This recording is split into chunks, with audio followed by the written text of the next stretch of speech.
Welcome to the Social Media Church Podcast. I'm Neil Smith, and I'm joined with our good friend and regular here. We might as well make you an honorary host, Kenny. Kenny Jahng, welcome to the podcast. Glad to be here, Nils. Always glad to be wherever you are. Kenny, I have a question because you are a celebrity on this podcast and a celebrity in life. I was with you somewhere, and you said your last name different than I have always said it, and so I'm feeling a little guilt as your friend. Have I always said your last name wrong? Can you tell me and all of our listeners? How would you say it, Nils? Why don't we start there? I always say Kenny Jahng. Yeah, that's right. That's right. You know what? I will tell you this. I think what happened was you heard me. So we were speaking at a conference, and you heard me talk to the MC, and she was asking me, how do you pronounce your last name? Yeah. I told her how to pronounce it, and then she proceeded to go on and announce and use a totally different pronunciation. And I think that's what got you confused. Okay. Having the name Nils, I get called Niels, Niles, Nails. I get a lot of pronunciations. I just didn't, as your friend, it was one of those convicting moments of like, Kenny's one of my best friends, and I don't even, maybe I don't even know his name. So I've been waiting for that to come up, Niles. No, so honestly, let's just geek out a little bit. My parents came from Korea. I'm Korean American, second generation. Yep. They came over, and most people with the Korean name, it's actually pronounced Jahng, and with an open aspiration, right? Yeah. Okay. But most people Romanize it as Chang, C-H-A-N-G, which a lot of Chinese families do. And my dad's like, I'm not Chinese, I'm Korean. How do we distinguish ourselves? I took English. And J-A-H is jaw, and then you add the N-G. So he spelled it phonetically, but then in the United States, no one speaks English the way you should be. So we've been called. I remember growing up, everyone calls me, "Hey, Kenny Jahng." I'm like, my name's not Yang. I was like, oh, I'm sorry. In Europe, it's J is pronounced Y. I'm like, do I look European to you? But Jahng, as long as you're not yelling at me, you can call me whatever you want, Niles. All right. Well, we all know that you're the yeller in this relationship. But so for me, my great grandfather was named Nils, who brought our family over from Sweden. And Nils in Sweden, there's actually a chair at IKEA called the Nils chair, spelled the same way. It's a common name. I've never met another Nils, but my reality is, if my parents had just given me two L's in America, it would have made my life a whole lot easier. But I have one L. You would think that would solve the problem. Yeah, who knows? I might still have the exact same problem. I'm making an assumption. So Kenny, you just got back, and the reason we're talking today is you just got back from Grow with Video live in Vegas with our mutual friend, Sean Cannell, who's been on this podcast a couple of times. He, a genius. I got into vlogging mostly from watching his vlog. It's video, and we've talked about this so many times on this podcast, is core to social media today. I think I've heard that more than 50% of all content consumed on Facebook now is video. They're predicting 70% by the end of this year, which only has a few months left. That's Facebook. YouTube is all video. Instagram is what Instagram has become, especially with Instagram stories. LinkedIn added video a year ago. Video is huge. Kenny, we want to process the whole conference, but tell us what is your immediate response having come back from this conference all about video? My response is, if you recall, we had that. I'm going to keep on harping on this. We had those predictions about social media at the beginning of last year, and one of the things I coined back then is video is the new black. And, sadly enough, I'm still saying that at the end of 2018, and I'm going to say it as we go into 2019, because it feels like no one's waking up to this reality that your behavior, your consumption, you yourself, whoever you're watching out here, you're watching more video than you ever have before, and yet your behavior in your work ignores that whole fact. Video is the new black. People are watching video more than ever, right? 80% of all global consumer traffic is gonna hit that number. 80% of all global consumer traffic is gonna be video by the end of 2018. We're almost there. That's nuts, right? And so You got other crazy facts. 92% of users who watch videos on their mobile phones share video with other people, right? Yes. That's pretty much everybody. I don't think there's anyone here listening today that has not shared a video that they've seen on their mobile phone or social media.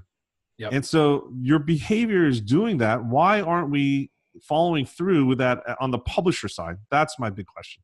That's good. That's good. Well, Kenny, we're going to get very practical in this conversation. And so I think the argument, nobody is arguing with whether video is a good idea or not. I think what let's talk to ministry leaders here. What I hear more than anything is the excuse of, I don't have the gear, I don't have the time, I don't have the team, the excuses. And so we want to get very practical here. Kenny, one of the questions you and I, or one of the conversations we had offline before you went to the conference is, do you need a DSLR or not to do video? Before you answer that, I'm going to get very practical. I don't own a DSLR. This is what I use to vlog is a webcam. The webcam I'm using right now, if anybody's watching on our TV apps. But my primary camera is my iPhone, naked, without anything on it. But I've got 3 tools that I connect to my iPhone that professionalize my videos when I need them. And so the first is $10. I think it's Anchor is who puts this out. It's a little mini tripod stick handle thing that kind of doubles as like a selfie stick tripod. I set it up. I can go vertical, I can go horizontal. It holds my iPhone. It's got the iPhone clip on there. The other is about a $15 iPhone lens clip that just goes wide angle lens that I clip on. There's some even better ones. You can go up to like $100 on these, but it really can legitimize the iPhone. And then what I just invested in is this little Rode iPhone mic. And so if you've seen these, it clips right into the back of the device. So if you're watching on the TV apps, you can see that here. And then I got this little fuzzy rat looking thing that windscreen, right? The windscreen that curves. So those are the tools that I use instead of spending the $1,000 or so on a DSLR. I've kind of souped up my iPhone when I want to professionalize it a bit. I don't know if it's worth it or not. I'm using them mostly for the just to get better with Instagram stories. Let me show you my kit, Nils. My kit is this. I've got a $5 pop. It's not even a $5 pop socket. It's a pop socket I swiped off a vendor table at the last conference you and I were at. Yep. And that's all I use to stabilize my phone, and I'm talking through. So I'm even more low tech than you, Nils. And you've been doing KJTV on a daily basis. How many episodes in are you today? We are now at episode 35. And 35. So, on a daily basis, daily KJTV, that's the hashtag. And the traction I've gotten is tremendous. Now, I've been doing videos for a while, right? And last season I did Vlogmas, 30 days of video. And that proved the point to me that video, you need to double down. Yeah. Now I'm doing this blog. I'm committed to doing at least 365. I'm going to do a year of video. And even one day at the conference, I put out 5 videos. That's how easy it is. I'm capturing, editing, and publishing all from my phone. That's awesome. Forget about the gear. Because I feel, Nils, how often are you going to actually carry around all that gear? Even the stuff that you have, it's not even a big kit. Are you really going to carry that around with you on a daily basis? Not often. So I keep it in my computer bag. And so when I have my computer with me, which is, I don't know, half the time. Right. And so I've got to be very intentional, but you're right. I mean, I'm not putting that in my pocket, but there are times that I'm pulling that out. So I wanted to have that accessible to me. Coming back from the conference, let's get practical with the gear because I'm trying to remove excuses from ministry leaders. You basically said you don't need a DSLR. My question for you now. No, I say all you need is a pop socket. And I'll tell you to go to theory, and I'll share one thing explicitly Sean Cannell taught us. Yeah. The phrase AVL. You need to think about audio. You need to think about your video. You need to think about your lighting. And then he prioritized this hierarchy. He said audio is what you want. You want to invest in audio. Just like you have a mic in front of you, I've got a podcast mic. Yep. We could have been doing the Zoom call without mics. Yep. We could do it with headphones, and I do that all the time too. Sure. But you want clean, high-quality audio because people will suffer through low-quality video, but low-quality audio is the hard part. Yep. So I think your fuzzy windscreen, your directional mic, that's a great investment to make sure you have high-quality audio. But that's why I'm thinking I don't need a DSLR. Do I need to spend $1,000 or do I keep what I have and just do iPhone, which is HD quality to begin with, and just make sure that I'm in a clean environment, that the audio is decent. What I hear you saying, you're not going to get a DSLR. You're going to stick with your iPhone for now. I don't know. So I think I will probably have it and never take it off the tripod in the home studio, in the home office studio. I'll probably set one up, and then there was two guys at the conference, and he used one example. Everyone laughed because it was about 220 people, 230 people by my guests that were there. Yeah, many professional vloggers. I was sitting next to one. On one side, some guy has a YouTube channel with 65,000 followers. On the other side, someone has 240,000 followers. Right. Wow. So these are all people who are really real vloggers. Yep. And so they've got all this gear and stuff. And they put up on the screen this guy that does videos using a Canon Vixia camcorder. Do you remember those things? Camcorders and those? Are you old enough to remember those? I am old enough, yes. So this guy uses a camcorder, an HD camcorder, on a tripod, like I used to use taping my kids for soccer on the sidelines when I was right. Yeah. You go into Best Buy, they don't. I think there's only 2 camcorders in the Best Buy the last time I went. And he uses that because that's clean HD video on a tripod, and that's it. Yep. And so, do you really need, the sexy bokeh effect, the depth of field? Maybe that's the only reason you would want a DSLR type of camera that the iPhone doesn't have, right? That's the holy grail. I've been playing with some apps to try to get that depth of field. But anyway, yes. So bottom line is, with video, no excuse. No excuse. You're a ministry leader. That's the bottom line. But then constantly up your game. But let's talk about that later. That's what I think. Let's talk about it later, right? Yeah. Like, I think the job is getting you to start today. Just shooting your first video. Start shooting, like on your Instagram stories. You just challenged everybody. Just 4 videos, 1 a week. Just try it once a week, and you told exactly what to do. Yep. Let's see, just for a month, 1 a week, and then see what we can talk then. Let's delete all of that. Let's just figure out how to get you started, right? Yep. Version 1 is better than version none. Have a bias for action. How do we get you to just hit that button, record? Okay, so then second step is, and they'll say, I don't have the team. So that's to capture and to edit. You basically said you don't need a video team. You've got a right arm and your pop socket is your team. Yeah. Editing, any tips, tricks, things you took away as far as editing goes? Not on that side. They didn't geek out on that side. I think that was assumptive. And again, when I coach my clients, and I'm doing it myself, right? You have to do it in order to teach it. I'm trying to reduce all friction.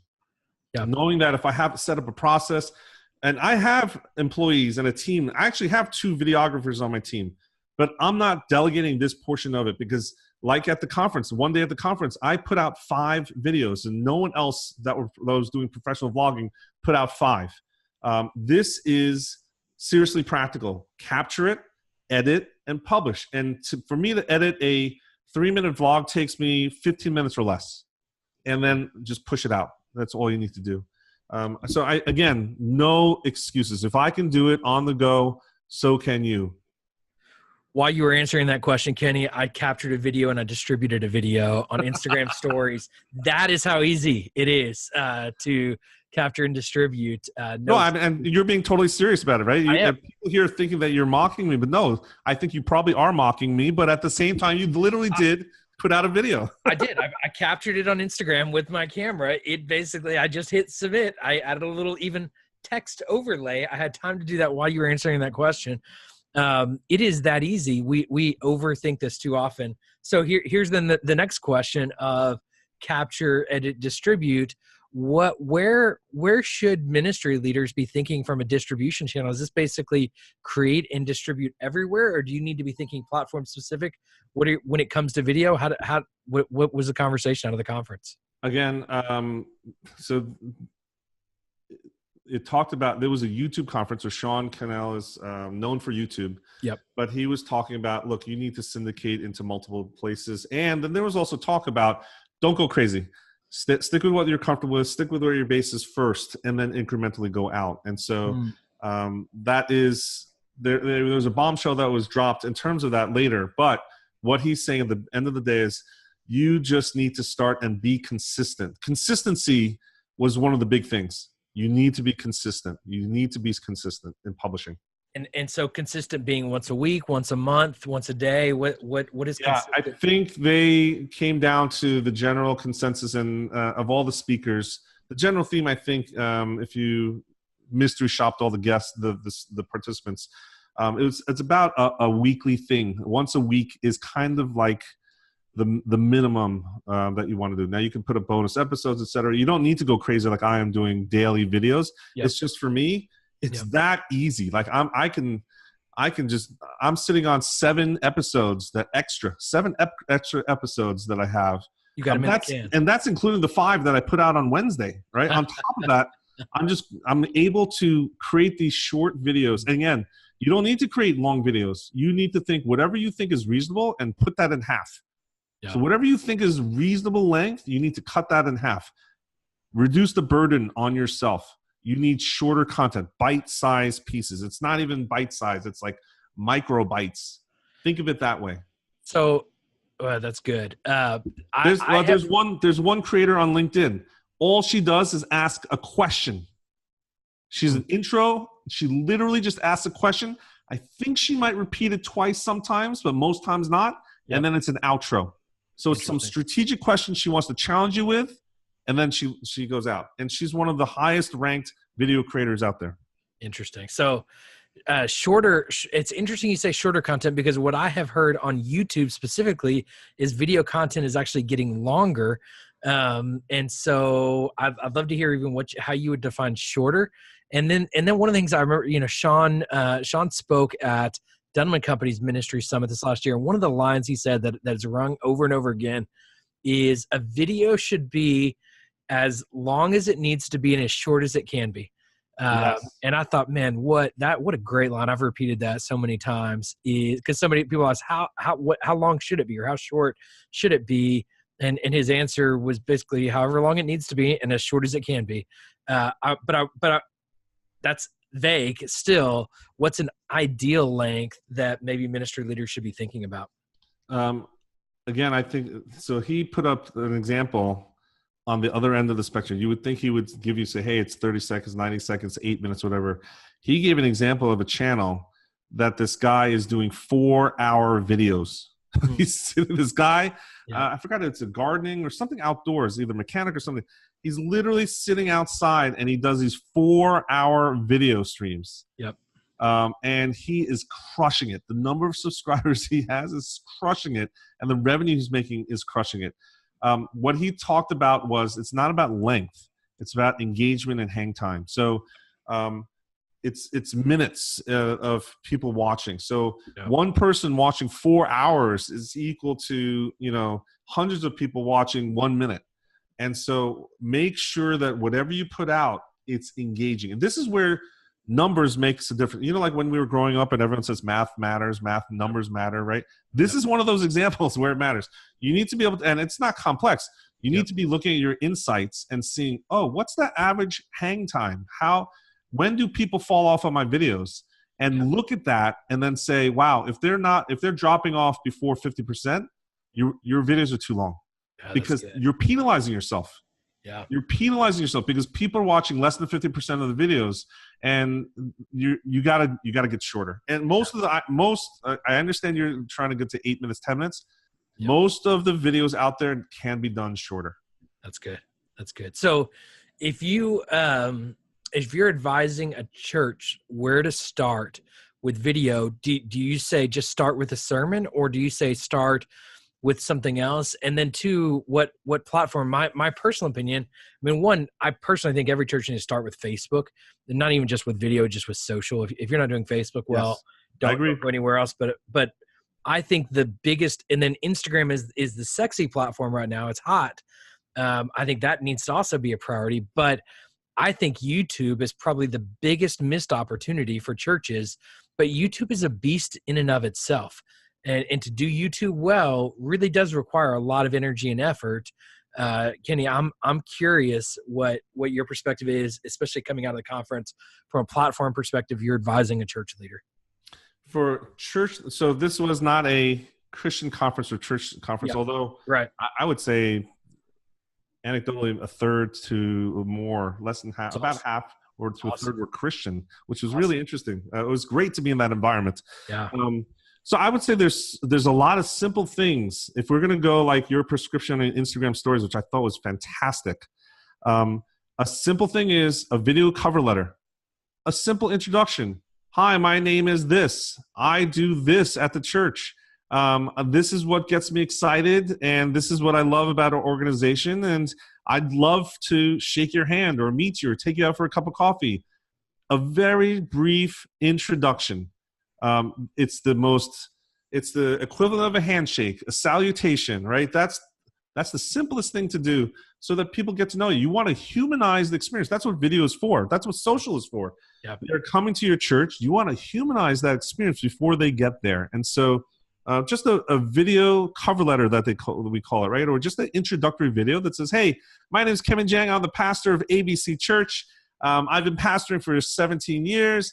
I graduated from Princeton Seminary. I love this, this, and this. Currently in this church, I do these things. We've got a whole staff. We've got these ministries. We're located here. We meet on Sundays at this, this, and this. I love meeting new people in the community. You can email me at this address. You can drop by. You can set up an appointment. You can visit our website. I invite you to visit either on a Sunday or not, and we'd love to connect. Period. Yep. That's all you want. Someone to humanize you as a person. So that's the first step. I think it's easy, and I think it's something that everyone needs, right? And that's just a basic thing. I love it. Well, Kenny, as we wrap up this episode, really thinking about video, two things. I mean, I'd love any other practical advice. Maybe before you get to the practical advice, I'll let you maybe think on that. You met some really interesting creators that are doing some really unique things in the ministry space. I'd love to, if you'd share maybe a couple of those people. I mean, obviously we love Brady Shearer on this podcast. He's been a guest here a couple of times. He's doing some just great stuff, just speaking into church leaders on YouTube and Facebook and across the board on social media. Who else was there from in maybe the ministry space that caught your attention or you really enjoyed getting to know and collaborate with or learn from? Yeah, so the first one I would point everyone to, and I think you've had him on the show, is that Christian vlogger, Justin Coe. Cool. Justin is a vlogger he's a young guy. Yeah. He goes under the handle That Christian Vlogger. He's got about 65,000 subscribers, so he's gotten traction. Yep. And you can see what he's trying to do. Yep. He's really trying to engage that YouTube audience, right? Yes. Bible study for beginners. Yes. And things like, should a Christians kiss before marriage? Yep. All these little hooks to bring non-believers into the conversation. Yeah. Those are the types of things that he's doing, which I think is very interesting to see. Fascinating. Yep. And he's growing at a really fast pace. The other one is Trey Van Camp, right? He's a pastor in the Phoenix area, and he's actually on YouTube engaging the audience. He's planted a church in 2 years there, I think above 200 people. Just think about church planting, how hard it is. Mm-hmm. And he's using YouTube specifically and a vlog to engage the local community. Again, it's a word of mouth tool. Yep. When you find something cool, you share it. And so one of the things I love about what does that happen in the church though, right? Like, yeah. Totally. One of the things I love about what he's doing and just watching him from the outside, and we've got to have him here on the podcast soon, but he is, he's documenting this. So I bet it's going to help the growth of his church. I bet it's going to help him have extreme ministry impact outside of his church as well. But the gift it is to his church and even to himself and his family for years down the road of documenting this journey, that alone is extremely valuable, even if nobody else goes beyond it. I think there's just some unique insights into what this means in the future to have these things documented today in this medium. I think that I get that's when I've been watching his vlogs, and he's one that I watch pretty much every episode he puts out. It's really creative, but what I keep thinking is, man, he's going to really value this in 2 or 3 years. Yeah, he's put out over 200 vlogs. And he's almost like it's almost like a mini documentary, Totally. YouTube style, right? Yep. But it's hard. I mean, I think he has about 3,000 subscribers. It's not a massive audience, but it's a really engaged, really creative, and I think it's one of those things of sometimes people just assume I put 200 videos out, I'm going to have 300,000 subscribers by the time I'm there. It's not always that easy. Building an audience on these mediums is a lot of hard work. Well, one of the speakers there, she was talking about, you have to find your avatar, your target audience. And what you want to find is those people that are going to be your lifelong, say, customers. Yep. The people who are, right? It's the Wired magazine famous article of 1,000 raving fans. Yep. That any artist just needs 1,000 raving fans as patrons, and you can be super successful. And so again, it is not, there's something to be said about trying to grow your list and your subscribers, et cetera. But those vanity metrics are vanity at some point. You just need engaged audiences, and you need to serve them well.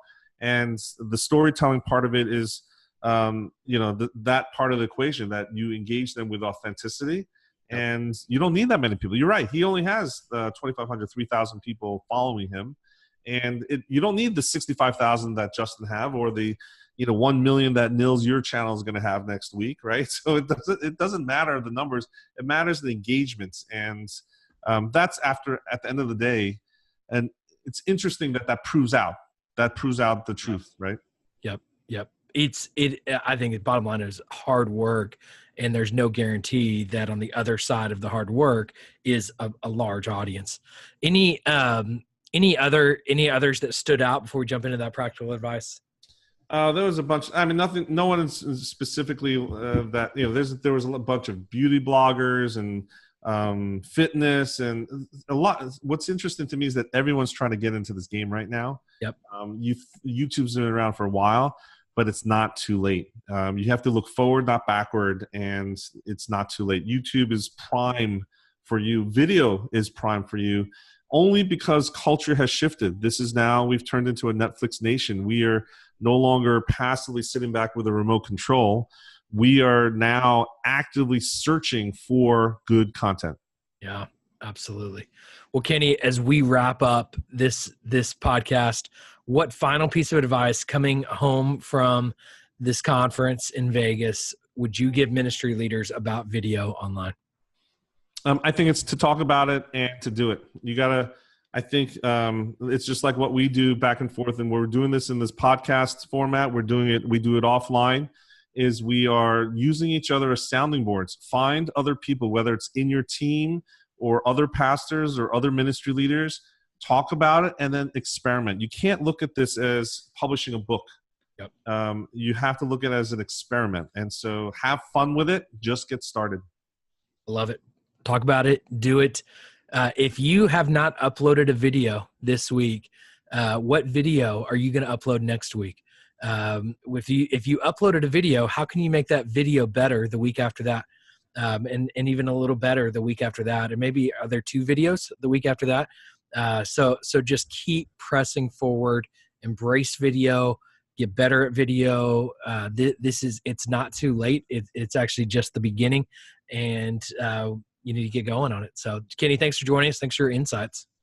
Thank you very much for having me, Nils. All right. Go to socialmedia.church for the show notes on this episode. We'd love for you to make sure to subscribe to this podcast on iTunes or wherever it is that you're listening, and leave a review. It would mean the world to us. We appreciate you listening and being a part of the Social Media Church community.